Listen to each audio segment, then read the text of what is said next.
Greetings and salutations, my friends. I want to welcome you in our journey throughout the United States. We will begin our journey here in Los Angeles, California, where we will discuss the potential hazards relating to the hydrosphere, lithosphere, and atmosphere.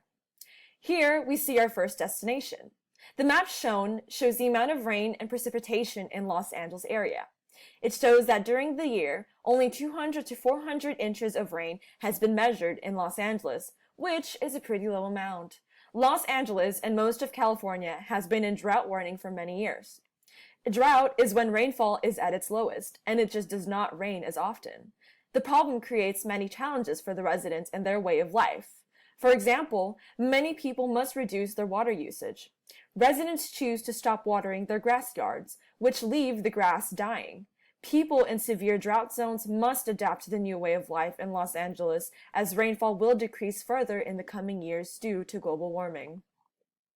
Now that we've talked a little bit about the rain and precipitation in the Los Angeles area, let's move on over to San Francisco, California for our lithospheric portion of our trip.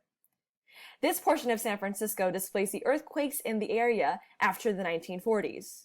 Although San Francisco is an area where earthquakes are common, the majority of the earthquakes that occur do not pose a threat to the populace because they are of low magnitude that occur every week. The following image is a map of only the strongest earthquakes that have been hitting San Francisco throughout the years, measured 5 or more magnitudes. One of the specific earthquakes I would like to highlight is the Daly City earthquake of 1957, which measured a magnitude of 5.7. This earthquake caused one death and about 40 injuries. Although the injuries weren't as bad as they could have been, the earthquake resulted in multiple foreshocks following the event, which ended up amounting to over $1 million in financial losses. Earthquakes are common in California. Residents had to adjust their lifestyles because of the threat of earthquakes in the state. Earthquakes occur when two sides of a fault slip suddenly against each other. In California, there are hundreds of faults and about 200 of them are considered hazardous. More than 70% of the population of California reside within 30 miles of a fault where potentially high ground shaking may occur in the next 50 years. Although it is impossible at this moment to stop earthquakes from occurring, what can be changed is people's response to them.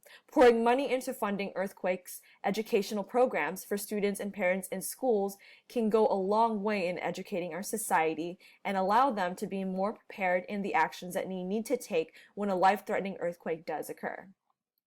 Now that I've spoken about our lithospheric portion of our trip, let's move on over to Flint, Michigan, where we can go over the natural hazards of our atmosphere. Flint, Michigan has been prone to tornadoes for many years. The deadliest tornado recorded in Flint, Michigan was on June 8th of 1953. A violent F5 tornado struck the Flint, Michigan area and caused chaos across the state. This tornado killed 116 people and injured 844 people. The tornado was the last tornado in the United States to result in over 100 deaths. In 2000, National Weather Service poll voted that the Flint tornado was the worst natural disaster in the state of Michigan in the 20th century. Most of the tornadoes in the United States happen in certain areas. They occur mostly in the central regions of the country.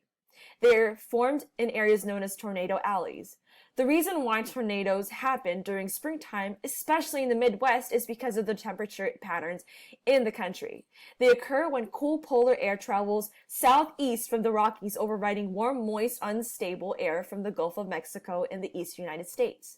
Now that we've talked a little bit about the hazards relating to the hydrosphere, lithosphere, and atmosphere at certain destinations of the United States, we will now return back to our original location in Los Angeles, California.